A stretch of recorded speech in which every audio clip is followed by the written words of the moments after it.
Hi everyone, I'm Josh, and welcome today to my goals for 2025. Now, my plan was today to put up my best nonfiction today, and I'm not going to do it because that's a lot of work.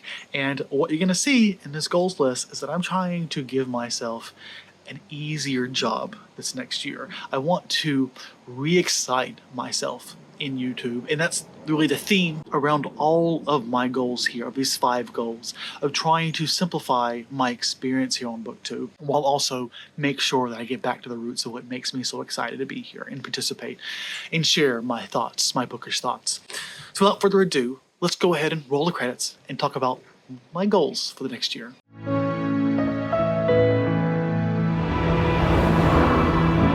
Okay, so first off, fewer goals, i.e. fewer restrictions. That is the first goal of my 5 goals this year, because what I'm finding is I'm giving myself too rigid an idea of what it is I want to do. Sure, there are a lot of things I would like to do, but the reality is sometimes I have to just go with the flow. I have to embrace what I can do in the moment and make the most of it. And that's really, again, the central thesis here. I want to think less about what I wish I could be doing and focus more on what I can do. And for me, well, that means a lot of things. Like I said, fewer goals is one of them. While there are going to be some literal goals here, like on Goodreads, I'll have myself 100 books that I want to read. I'm not making it an official goal, but I guess now it is, sort of. But at the same time, that's just an amorphous number that I like to aim for. But when it comes to actually month to month, year, or throughout the year, like, the things I want to make sure I have is the freedom. Like, I want to have expectations or other goals for myself, like loose goals in my mind, and I want to share some of them, but I also just want to make sure it's less restrictive in how I'm talking about all this stuff. And I think the best way to really elaborate on all this is just to move on to the second one, which is, first, 1 NetGalley request every 2 months. This is less thematic than it is just specific. NetGalley is an ongoing goal of mine. Like, I'm up to nearly 80%. It's down right now, but technically that's just because I haven't written reviews for a lot of the books that I've read. My biggest problem, though, is I still request too many books. So I've set a goal for myself is to make 1 request every 2 months, specifically 1 successful request. And this time it's like, has nothing to do with how many I read, and it doesn't have to influence the pressure I have around how many new books I read, which is a conversation for a later goal in this list, and allow myself the enjoyment of, getting new books that I'm excited for, while also not letting myself overdo it with overconsumption of basically free books and then new responsibilities, new pressure to read and review and do all of this. And the idea here is I know I'm going to request books. It's almost like eating and restrict myself, and then I binge. And that is, like, I was looking over the books I requested. It tends to be a bunch at once. I'll go a couple months, then I request a bunch, and it's like, defeats the purpose. It's basically the same as just getting a new one every month. So the idea here is I'm going to make a very firm restriction to myself, which, again, is less about what I'm allowed to do and more about what I'm allowed not to do. And I think that's a key difference here, is I'm not restricting myself from what I can read. I can still read the books if I want to. I can figure out a way to get it. Because the truth is, I don't read a lot of the books that I get before they're published anyways. The point is like, I'm making it to where I'm not forcing myself to have a new restriction. Because really, every time I request a book on NetGalley, that is a new goal I set for myself, a new restriction. I feel like I need to review this by this deadline within some certain time structure, as I basically made a commitment to the co-op, to the author, to the production company, what the fuck it's called, the publisher, and things like that. And so in that sense, I guess it does fit larger themes. And I think that's important here as someone who's going to continue doing NetGalley. That's the new goal. And as far as my ability to keep that goal, I think I can do it. I'm really good at restricting myself. I'm vegan. I haven't drank in 7 years, and it's like I've learned that I'm really good when it comes, at least for a short period of time. As long as there's an end goal, I'm really good at setting a clear, like a demarcation line, like, do not cross this line, generally speaking. So I think I can manage this. All right, next up to number 3. We're still on a specific goal here. Don't prioritize the backlist books. I said don't, but specifically, I want to prioritize older books. That was a new goal I found for myself this last year. I still want to have a discussion with y'all, with myself, about how successful that was last year. I'm not going to set like a firm goal. Like, I have an idea. I think what I found myself gravitating towards, a practical and realistic thing to aim for, was a 3-to-1 ratio. 3 books that were published before 2020 for every 1 book I read in 2020. It's not a firm restriction.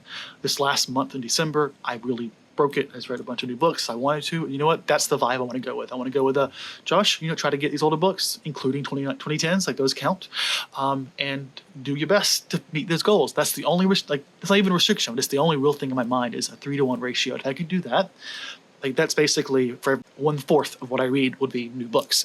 Realistically, it's going to be closer to a third, which I think is okay, because I'm going to end up sometimes changing my mind and just reading a bunch of new releases back to back, new being in the last 5 years at this point. So it's not that new anymore. I have to reconsider what I consider a new release in the coming years. Again, let's not overthink it. That's the goal here. Let's simplify things. Let's have fun. I'm not making money here. Truth is, I'm not getting a lot of viewers, and those who do watch don't seem to care enough to watch all the way through. Those of you who do, I greatly appreciate you. I really do, and I hope you enjoy what I make, because I enjoy making it, and that's what I want to hone in on. The enjoyment that I get and the enjoyment that some of you get from watching it. I really do appreciate your time and attention. I hope you get something of value from this, and that's, again, what I want to focus on. The things that you get value in, and things that I get value in making. Moving on now to number 4, no monthly TBRs and wrap-ups. That's just too much restrictions. Will I do seasonal check-ins or updates? I definitely won't be doing seasonal wrap-ups like I've tried. I'd lasted about one quarter, I think. I may do seasonal check-ins if I can do something simple, like how am I feeling? What is the best and worst that I on my mind? When it comes to actual stats, that's where, as much as I love stats, as much as I love reviewing shit, it's just so much work for me in cataloging everything and processing it, and it's just not tenable. As much as I have tried, as much as I want to, it's just not a reasonable goal for me to set to myself to do that. But I think a monthly check-in, quarterly check-in, maybe seasonal check-in, I can really just reflect on the best and worst of the quarter. Maybe that's pretty simple. It's low effort, and what I categorize as worst and best really is up to me. That's part of why I don't like the TBRs and the wrap-ups. With the wrap-ups, it's I have to talk about all these books that I read. That's the goal. I'm setting up a clear, structured video. That's a clear idea of a video that's predetermined, basically on the booktube. Same with TBRs. I have to think about the books that I want to read, and even then, it's I spend so much time. I'm talking at least a day or two sometimes thinking about the books I want to read for the next fucking year, just so I make sure I pick the best ones in this next month. And it's just, as much as I do love the logistics, I really do, it's, again, not tenable. It's just not a reasonable amount of time that I'm spending and wasting time thinking about books instead of actually reading them. Something that I'm sure is true for a lot of us. I mean, look at me now. I get so stressed and anxious talking about so many videos, and here, this feels so natural, it feels so right, and I'm just so happy that I'm here talking to y'all about this instead of trying to do my nonfiction wrap-up, because, again, while that is a theme that I'm actually excited about in this moment, my best of, that theme I like, which I want to get, that's my final goal in a second, is to focus on themes. It's still something that in this moment is just a little too rigid. There are too many things that I have to make sure I'm prepared for. I can't just focus on the things that I'm interested in this moment. Like in this list, I literally came up with 10 minutes ago before this video. I only talked about the things that seemed relevant to me in the moment. Things will change. That's life, and I just don't overthink it. Even now, I'm overthinking it in my head. Stop. Focus. The TBRs, the wrap-ups, the seasonal or the monthly, it's just too much because my interests, they come and they go, and it's just too much. And in this same sense, it's I just need something. I need to find something that maintains my excitement, that I don't have to feel like I'm investing so much time just to find out in the end I'm not going to be able to reach this goal. I set something up, it just feels so rigid that I have to reach a certain threshold for even to be successful enough to even talk about. I have to make sure I put enough effort to make the TBR, then I have to make sure I read enough to at least make it worth reviewing. Then I have to do the effort of preparing for that review, and it's just too much. It's just way too much, and I have to do better. I have to find something that works better for me. And then finally, honing in on the idea of themes, my final goal is to focus on theme TBRs and theme wrap-ups. My best of is an example of a themed wrap-up. A wrap-up that focuses on the books that interest me. And honestly, I'm thinking a lot about the type of videos that Audrey from Audrey Approved makes, which I really like. Well, she just talk about a few books, spend maybe 20, 30 minutes talking about these books that happen to have a loose theme that is exciting her in the moment, and she just goes on about how much she loves or hates the books. And that's what I'm talking about. I need that in my life. I need to focus on something that in the moment is exciting me. I need to focus less on trying to create this idea of something that could be in the future. When I talk about that, I'm talking about like a themed video, like my vlogs.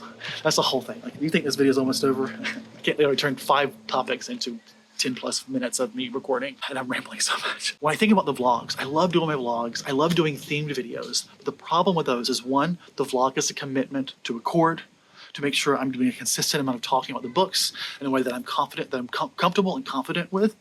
And also, I'm getting cold, it's cold. Also, then the editing process. Now, don't get me wrong, I love vlogs because I love sharing and reflecting on my own, my life in that moment. And I am still doing that, actually. I've now started 5 different channels. I have Josh's Bookish Voyage for bookish content.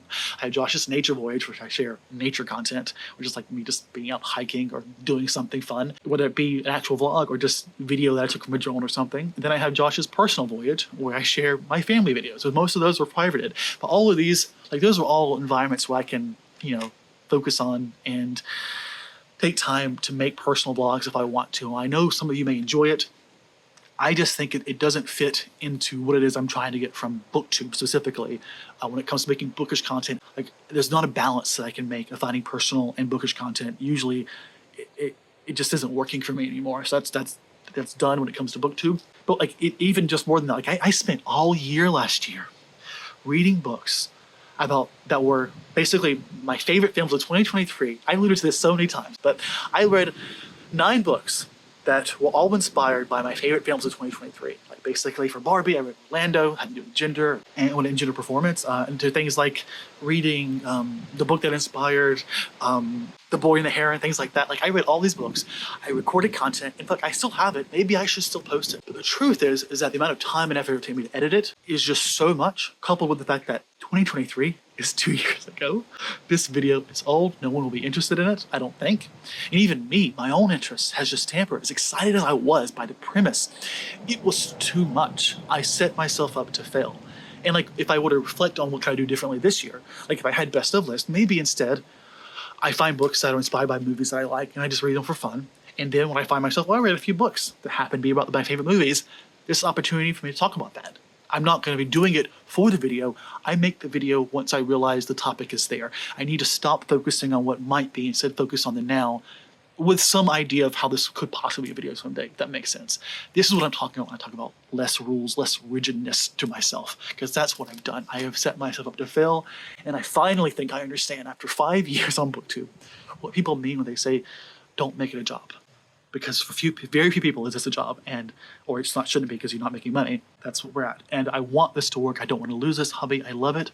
I feel like I'm a better person because of it, just because it's a hobby I enjoy doing. I read more. I read books that I think are better, and I just think I'm a better person for it. And also the great community. I do enjoy it. Although I do wish, and I am sad, if I'm being frank with you, because this is, I guess, very personal now. I don't get a lot of traction in the comments, and even when I do, I feel like I'm not good at responding. I do respond. How do I respond in a way that's engaging and personal? I think we all struggle with that, but it feels extra specific to me just because whatever I'm doing, I'm doing something wrong, because it's not igniting much conversation by most people who watch the video. Granted, only about, if I get 100 views and 30% of them watch all the way through, that's 30 people. And I wouldn't be surprised if 2 to 5 of those are my own views. The point is, there are things that I appreciate getting from YouTube, and there are things I wish I could get from it that I'm not getting from it. Even a little bit of monetization would be nice, but I've let go of that thread. And right now it's about finding what works for me and what brings me joy. And that is, I finally think I have an understanding of what that means. And so I am really excited for this next year. I have a lot of things that I'm hopeful to do. I want to talk about my backlist books with some capacity if I find time. I want to have ideas about, reflecting on 5 years on BookTube. Most of my ideas are too much fucking work. So we'll see what happens. I'll find something that works for me now that I'm not letting myself set from restrictions. Again, I'm rambling. I'm rambling so much, but I hope you've enjoyed the rambling. I hope you enjoyed the personal openness. Oh God, this is so awkward. We're gonna call it there. These are my goals for 2025. I'm so excited to be here, and I look forward to seeing you more in the future. Have a great day and stay safe. Goodbye.